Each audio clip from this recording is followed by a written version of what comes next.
and welcome to a international edition of What's the Crack, where today we are going to travel back in time. We are not joined today by my mate Dino because he is doing his community service, but we do have all the way from Texas, Uriah. How are you, mate? Oh, fantastic. Very happy to be here. And where you are at the moment, it is yesterday, if I'm not mistaken. That's true, yeah. Michael J. Fox has nothing on you. And we've got Rocket Russell here in the future in Sydney. How are you, Rocket? I'm very well. Thank you for having me. Good to see you as always. Hello, Uriah. We were looking at watches this week and all the news, and it's been out a little while, but we wanted to discuss this. The Casio Alien Watch, the GAV01, which... well, I would say it's polarizing, but I've not met anybody yet who actually likes the watch. Russell, you've seen it in the flesh and you survived. I survived. I had it in my hand. I think we discussed earlier. And I thought it was quite amusing when the lady went, "You want to look at that one?" And it was like, "Yes, please. I'd like to look." It's big. It's very confronting. I saw the black edition. It's ugly. I couldn't imagine that. There's that iridescent yellowy green one that had just, oh, wow. I couldn't imagine how horrible that would look. I know a lot of people have thought it was an April Fool's joke when they announced it, but no, it's out there. Uriah, you've seen it? I've seen a lot of photos, unfortunately, and yeah, I mean, it is something else. Like I say, there's got to be someone out there that is just the apple of their eye, you know? Yeah. Yeah, and that's why we always say, look, it's in the eye of the beholder. We probably have watches that some people go, you know, even from a watermelon or perfectly useless afternoon. So if it's your jam, yeah, go for it. But I've seen Casio diehards look at this and go, what were they thinking? But. We often have a go at people for being too safe. It's too bland, it's too safe. So, no, good on you, Casio. You've tried something. I'm sure there's possibly a market out there. But as you can see, yeah, not for me, but I'm sure it's for somebody. The other thing we wanted to talk about, because all of us have partners, and we were talking about, you know, watches. It's predominantly a male pastime. It just is. All statistics show that. But increasingly now, watch companies are trying to tap into that female market, and they're releasing watches that aren't just the old jewelry ones anymore.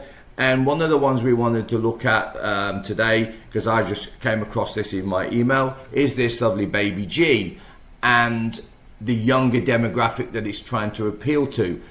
I think it's the holy grail for a lot of us is to try and get our partners into them so you can share that love and everything. But I think Casio with the baby, and I think you said it earlier, Uriah, the Baby G, I think it's going to be the one that does break through.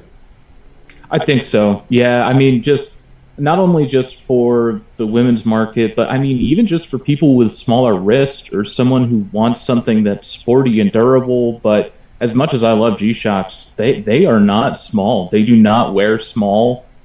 And, you know, I mean, some people, they prefer that. Yeah. So I think it hits a lot of really brilliant marks for, you know, potentially, as we would say, non-watch people. Yeah. Yeah, I think they just crushed it. And what I think they're doing with this one is that they're trying to, it's that younger market that then will hopefully buy into the brand.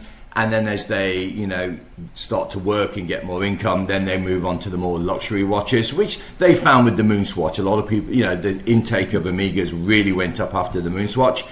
And it's a great strategy. And if they're fun and they look like this, I don't see an issue with it, quite frankly. I saw a Moonswatch in the wild the other day. It's the first time I've actually seen someone wearing one. I was completely taken away. It was not a bad-looking watch. But yeah, just... asked the guy, had a chat. He's like, yeah. He says, I've always wanted an Omega, could never afford one. He says, I think I've got an Omega every time I look at my wrist. It's like, yeah. Man, brilliant marketing. I think we discussed this earlier, but yeah, it was strange seeing one in the wild. Yes, well, I'll own up. I own one, and I've never worn it. Why? Because they were so rare and so hard to come by. They're kind of like this precious. It's like, man, precious.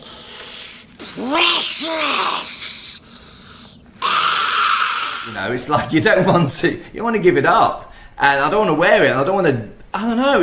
It's weird. I'm gonna have to, because I keep saying there's got to be a time I wear this watch, but I've never worn it, and I've had it over 2 years. It's incredible. That's a crime, I think. Your eyes shaking his head. Do you have one? I don't. No. I went to Bulova when I wanted to get into the Moonwatch world. Yeah. Though I have to say, this might, I don't know, this might be shocking for you. That's a person who's never even worn it out of worry. Yeah. But one of my favorite things that people are doing with the Moonswatch is cutting them into pieces and putting them in a metal case. Yes, that's pretty popular. I've seen a fair bit of that on social media. They look insanely good. I mean, that really, once you do this, so there's no way to open it. Okay. So you mean have modding? To cut it. Yeah. I thought you meant cutting them up, put them in a metal case, and put them into a time capsule. No. Well, so that's the crazy part. You can't open them at all. Yeah. They have no case back. Yeah. So you do have to get pretty aggressive when it comes to actually extracting the movement and the dial and everything out. But man, once you get it in sort of a lookalike or a clone of a regular Omega, man, it takes it to the next level. It turns it from a watch that I think is very exciting to look at to begin with, and just puts it right up there with one of the greats. Well, actually, we might jump ahead then, because we were going to talk about this, but you've just basically mentioned it. Rocket, you wanted to talk about IFL and customized watches. I'm in love, but my problem is I'm struggling for the price. What are we looking at? I understand. Well, I mean, it's your base watch. So they take your base watch and they do a hand-drawn thing on.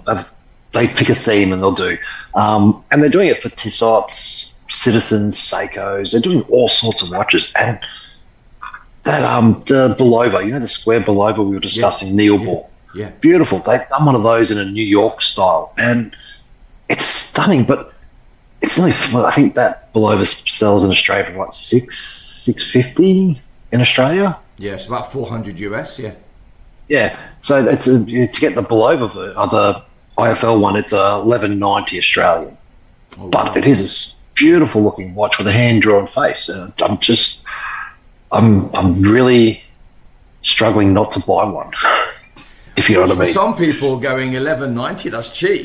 They're dropping thousands on a watch. But yeah, it's where you sit on that sort of spectrum of your price range and your price bracket. But you're right. I know you're into customized watches, because that's how we first got chatting. And you sent me this beautiful watch which featured in one of my videos. Oh, that's the NASA one, wasn't it? That's right.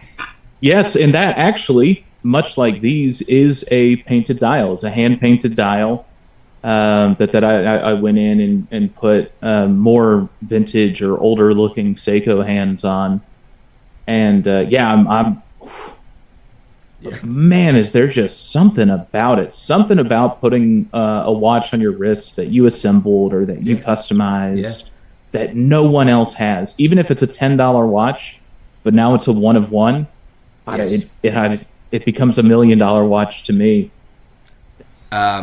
Please don't switch off, everybody. I'm going to say that the naughty words: smart watches.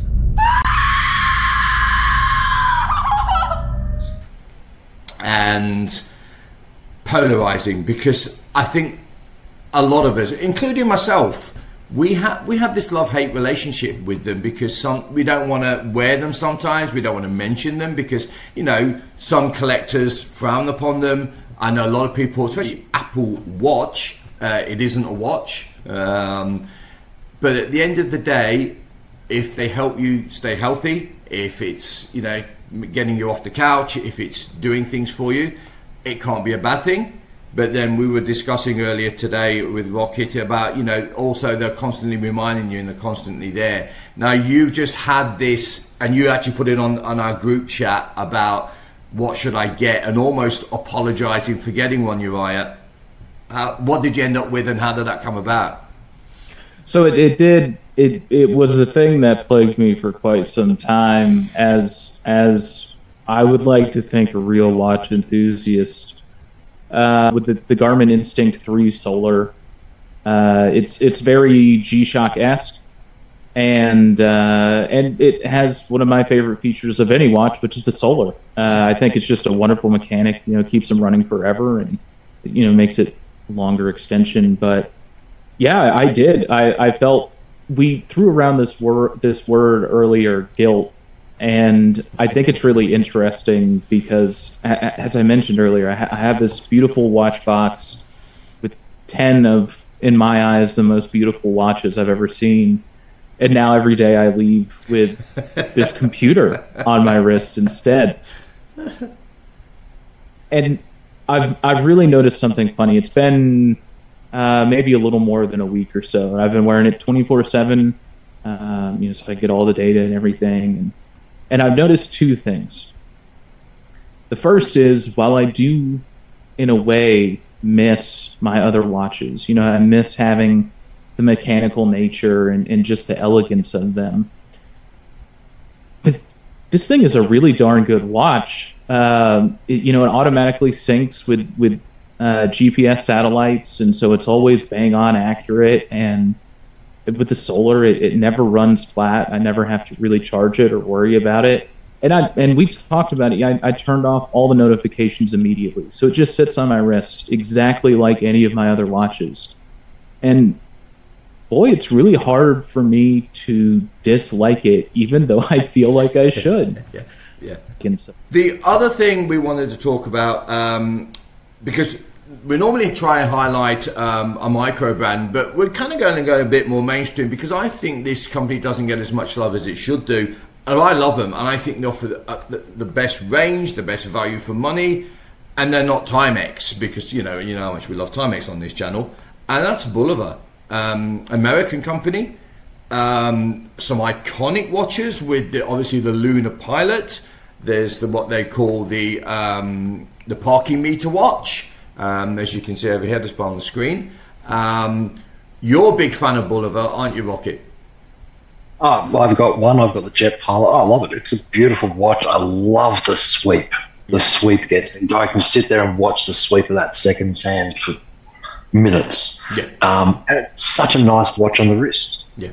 Yeah. And the reason I mentioned it today, because I got an email and I sent it through to you, the ones with the scuba ones, and you quite like the look of those, didn't you? I can see the blue one, the blue snorkel being on my arm relatively soon. Now, you say the blue one, you're talking the Blue Tang, as they call it? The Blue Tang snorkel, yes. Yeah, I do like an orange watch, but I feel I've got a couple of those now, so the Blue Tang does it keeps calling my name. And yeah, my mate Dino sent me a picture of an orange Bulova this week, and I swear to God, if it had been the week before, I would have bought it. But the only reason I didn't, because and my next video after this one is going to be on the new Spinnaker watch, and I bought an orange Spinnaker, and I thought 2 orange in a row. Ooh, I'm not sure, but I'm sure I'll come back to it. I'm interested to hear your findings on the Spinnakers, because they've got some really nice designs. Yeah, and I'm going to, well, as I say, I've reached out to the Spinnaker community. I'm going to unbox their watch. I've got it here, I've not unboxed it yet, and I like the look of them. There's some great deals, and so there's a future video. I'm not getting out any spoilers because I've not done all my research on it yet, but no, initial impressions, and my mate Dino looked at it last night. He was over here and he had a good look at the watch, and he really liked it, and he was considering it. Okay, gentlemen, fantastic. Look, it was really good to chat to you, Dave. I'm sure we'd love to have you back. Obviously, next time my mate Dino will be here, so if you don't mind that, yeah, got no issues. We'll have you back. There'll be more people joining us, and if you at home watching would like to join us, send us a message. What's your watch story? What is your collection? What do you want to highlight? This is for enthusiasts. We want to get to know about watches, different sides to it. There's some fascinating stories out there, and we want to share them. So thank you so much, Uriah, mate. Thank you for coming from the past to the future. Thank you for sending me messages from the future, though you didn't send those lottery numbers yet. Rocket, mate, thank you so much for joining us today. Thanks for having us, as always. And folks, we will see you then. Bye-bye.